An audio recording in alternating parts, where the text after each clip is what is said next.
When Oda said that now it was the One Piece in a letter for the final saga in 2022, he might have been thinking about this chapter. This is because chapter 1121 seems to be preparatory for the final race. Let's discuss all the events of One Piece chapter 1121, so don't go away after the intro.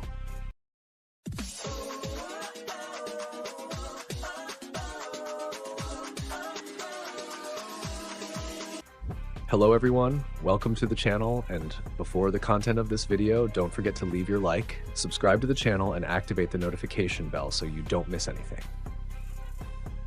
Well, let's go to the video. We can say that the first part of the chapter is the resolution of the arc's great villain and the great heroes. The Egghead arc clearly had Bonnie and Kuma as the major characters, and Saturn as the major villain of this arc. He is there on the Elbaf ship, as we saw in the last chapter. The Gorosei confronts Bonnie and Kuma. Luffy, still in his Nika form, turns his attention to this scene. Luffy is the great hero for Bonnie and Kuma. The Nika is there, and he encourages Bonnie. From the little he heard from Saturn's conversation with Bonnie when he tried to kill her, Luffy already understood that this is the girl's great nightmare and tormentor. That's why Luffy acts more as support at this moment, trying to encourage the girl to return to be Nika, to return to see her future where she is free, even with the greatest tormentor of her life right in front of her. Bonnie then manages to return to her Nika form. While the resolution of the greatest story and the greatest villain is happening, another resolution also unfolds. The resolution of Vegapunk's message. Vegapunk doesn't bring anything new in this part of the message, but he condenses everything into one single conclusion. The day when the same incident from the Void Century will occur again is approaching, because the weapons that caused that disaster still remain intentionally in this world. Here, Vegapunk makes it clear that the ancient weapons will again be the catalyst for the great disaster. Interestingly, at this moment, Vegapunk shows the reactions of Shirahoshi and Vivi. Shirahoshi, as we know, is the Poseidon weapon, but Vivi appears here seemingly randomly, or will she have some definitive role with the ancient weapons? This was very suggestive here, Oda. Could it be that the one who will be able to use Poseidon as a weapon will be Vivi, and previously it was Nefertari D. Lily? Here's a question for you. Then Vegapunk continues speaking, but this time his focus is on the races. Vegapunk says, "Why do the heirs of races that should have been erased from history still exist?" Here we then see various races, the Buccaneers with Kuma, the Lunarians with King, the Three-Eyed with Pudding. I wonder if Whitebeard appearing there, also talking with King, is just because of his talk about the land of the gods, or if it's another hint from Oda that Whitebeard might indeed be another Buccaneer, as many theorize.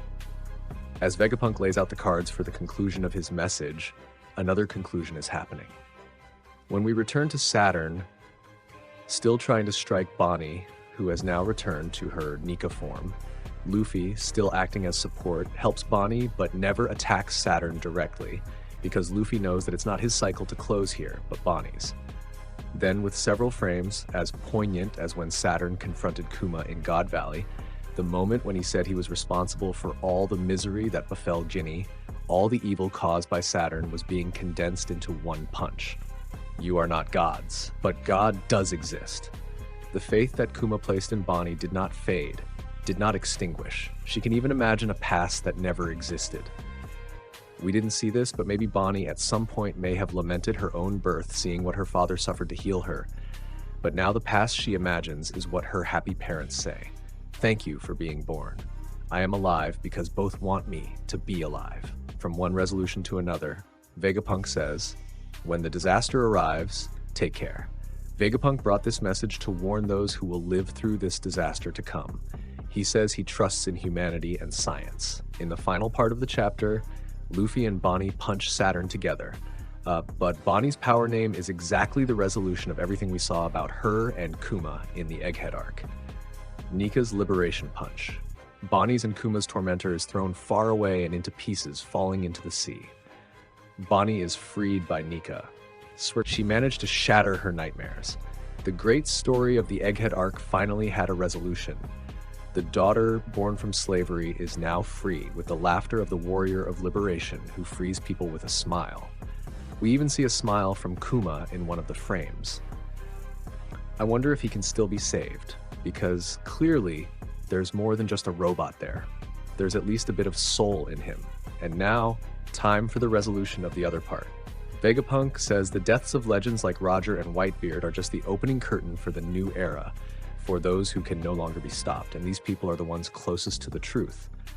Maybe Roger set the trigger for it to be this way from the start. All the desire, the trigger that Roger created for a new era to set sail. And so those whom both Joy Boy and Roger himself awaited also set sail. The One Piece is the final key. The key to the resolution.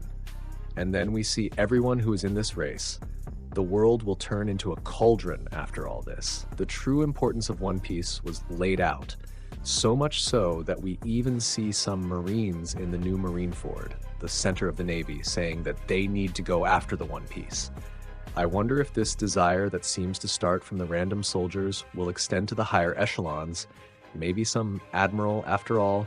Could this be the conclusion that Kuzan reached, and that was the catalyst for his departure from the Navy? The chapter ends with the phrase, "Will the one Roger desired be the one to find the One Piece?"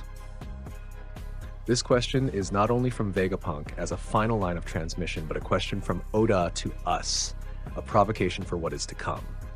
And of course, in this phrase, the main agents of this final stretch of the work.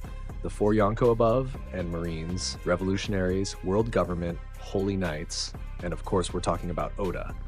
So there had to be one more mystery for theorists to explode their minds. A man with a sheath similar to Shanks's, could he be another holy knight? A brother of Shanks, the man with the burn mark? In conclusion, the Egghead arc is not over yet, but the foundations for its end have been laid, so I believe we should have at most 1 or 2 more chapters to finalize this part. Egghead serves as the catalyst for the final race, the last sprint. Everyone now knows the importance of the One Piece, and the focus will be entirely on its search. Although the final saga started some time ago, this would be a perfect chapter for it to truly begin. Well, this was my quick analysis of this chapter. We will still have many theories, especially after a chapter like this. So I invite you to subscribe to the channel and leave the notification bell activated. and leave a like if you enjoyed the analysis. Thank you for watching the video. See you next time, and thanks.